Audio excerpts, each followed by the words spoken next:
Good morning or good afternoon, depending on where you currently are in the world. My name is Nicoleta Fala, and I am an assistant professor in mechanical and aerospace engineering at Oklahoma State University. I'll be presenting on a topic that's near and dear to my heart, addressing diversity in aviation, and in particular addressing and increasing the retention of women. The graph we're seeing here should not surprise anyone. It represents the number of male pilots in black and the number of female pilots in gray over the years. We can see that the number of women in particular is not changing enough for us to see or observe a visible change. We currently have over 600,000 male pilots and just over 50,000 female pilots. While we are now at the highest ratio of women pilots in recent years, that ratio is still under 8%. Despite all of our efforts and initiatives to increase it. If we look at that trend over time, we have gone from 6% to almost 8% over the last couple of decades. And that seems like progress, but if we reframe that scale to show where a more representative number would be, so hopefully 50%, that small change no longer feels so significant, especially when we have another 42% to go. So we want to dive deeper into the data and break it further down. Here we see that 8% ratio we already looked at, in black, broken down into student pilots at almost 14% at the top, and licensed pilots at just under 5.5% at the bottom. Now that's where an even bigger concern arises. Although 1 in 7 student pilots is female, only 1 in 13 pilots is female overall. If we just take the licensed pilots, we end up with 1 in 18 pilots being female. So why are so many female pilots student pilots? Let's compare the student pilot numbers to the men. The two graphs we see here, with men towards the top and women below, appear very disproportional. We also see that large increase in women student pilots we observed earlier, which at first glance is great. However, the change in licensed women pilots is very underwhelming. So why do we have that big of a difference in the two trending line slopes? There's something that stops women from completing their training. These are not people who went up for a demo flight and came back down deciding flying is not for them. These are women who flew enough to obtain a student pilot certificate. So that means they had a flight instructor who signed their IACRA form, and they also had a medical. They put significant amounts of money in it. So is there something about the people who continue their flight training that helps them stay in it? And are our flight programs doing enough to help with retention, or are we leaving it up to the individual to help themselves? So here we're developing a 4-year study to help answer those questions. In particular, we have 2 research questions. First, do male and female students see things differently in their flight program? Second, do students change how they see those things over time? So we want to draw information out of our students to determine how we can help retain more of them. We will start with a web-based survey effort to collect a large data set from all over the country, and we'll repeat that same effort for 4 years, once or twice a year, to track the aggregate flight student population through their entire degree. So I'll talk about this survey we're designing next, and I'll also talk about all of the logistics, and then we can talk about how you can help us moving forward. So for this research, we read through all the literature that talked about obstacles and barriers that women face in aviation, and we included dissertations, conference papers, and peer-reviewed journals, and we identified common themes that were discussed in the research. All in all, we identified 12 metrics that we want to track, and we'll present the metrics here with some examples of how we'll measure them. The rest of the work is in the paper. So first, let's look at perceptions. We will try to measure what the students think of gender in aviation. We measure perceptions using a series of Likert scale statements, and each metric consists of a number of statements that capture it.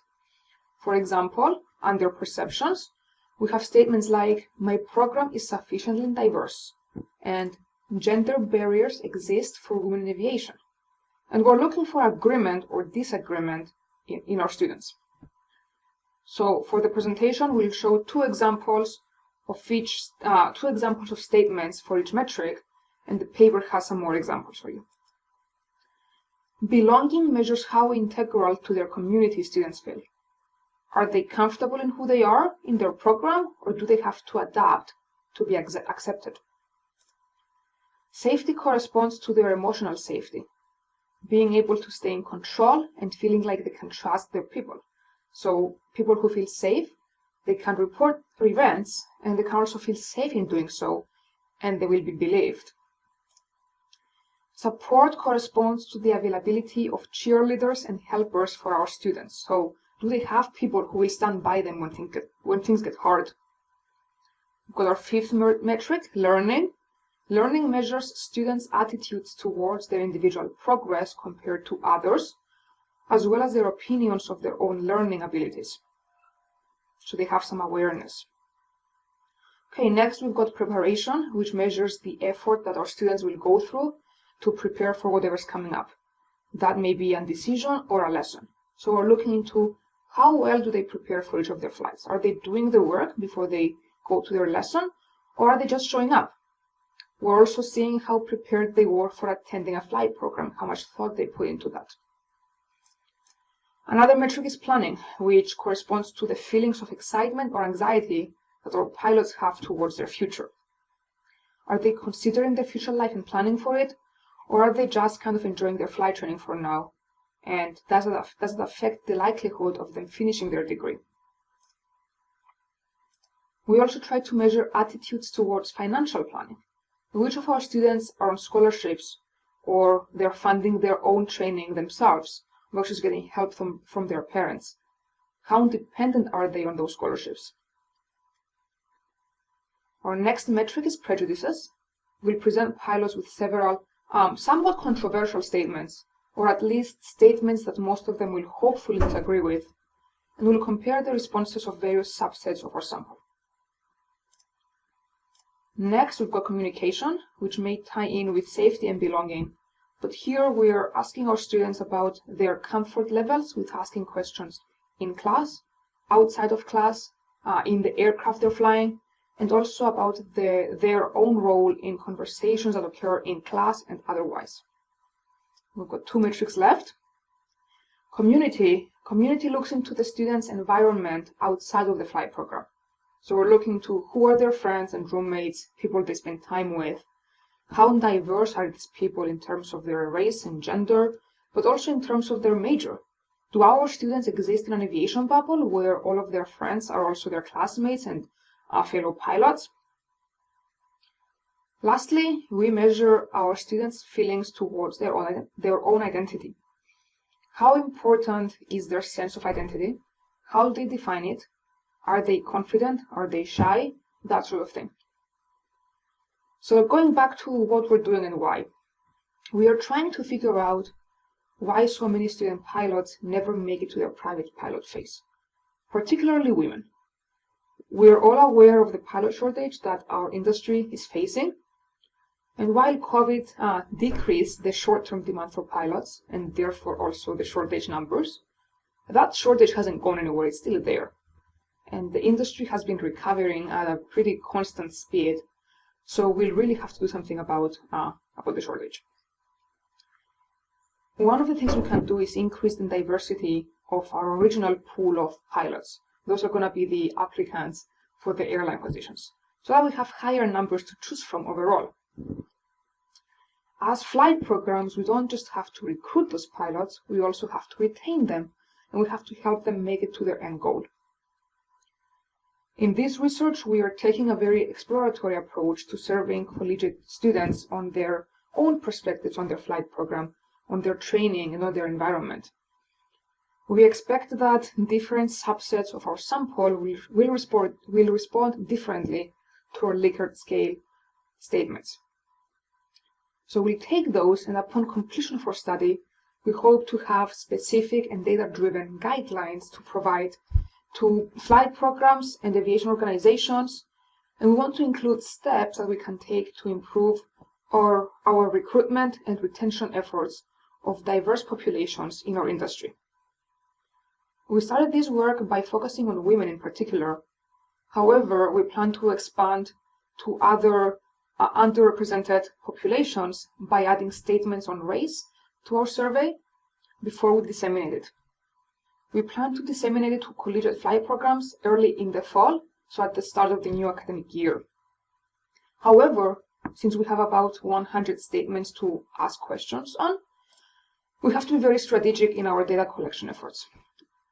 We'll be presenting each respondent with 20 statements at a time, and then we'll be asking them if they have time and if they want to continue answering more questions before we just give them more. So that's going to ensure that we don't lose participants and data just because people are getting tired. At the end of the demographics question, we also ask our participants if they want to opt in for future participation. And that allows us to start creating a database of respondents that we can contact later for future runs of the survey up until they graduate. We will also turn to those respondents later on if we decide to run focus groups and get more information. We plan to disseminate the survey to pilots to their programs by contacting the chief flight instructors and academic advisors at ABI accredited schools. However, this is where you can also help us by contacting us directly if you want to make sure your program is included, especially if you're not a school that's in the ABI directory. So that ends our presentation for now. We hope to be back in a couple of years presenting results from our first rounds of the survey, but for now we'll just take questions.